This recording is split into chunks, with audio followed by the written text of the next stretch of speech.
30 करोड़ तक और आसाम से लेकर गुजरात तक 30 करोड़ मुसलमान हैं, 30 करोड़ दलितवासी हैं। जय मीम, जय भीम। सुभान अल्लाह। और 80 करोड़ की आबादी ओबीसी है। दलित, मुसलमान, ओबीसी, हम सब लोग 97% हैं।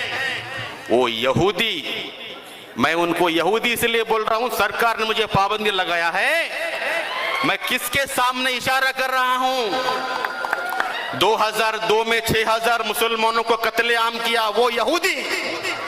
मैं उस यहूदी, वो सिर्फ 3% यहूदी हैं, वो भारत को बिगाड़ना चाहते हैं। भारत की तहजीब, भारत की एकता, भारत की भाईचारा को बिगाड़ना चाहते हैं।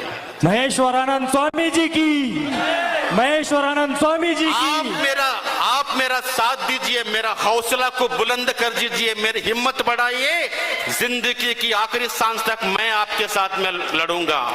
हजरत टीपू सुल्तान की, शहीद हजरत टीपू सुल्तान की, शहीद हजरत टीपू सुल्तान की। एक बार मैं नारा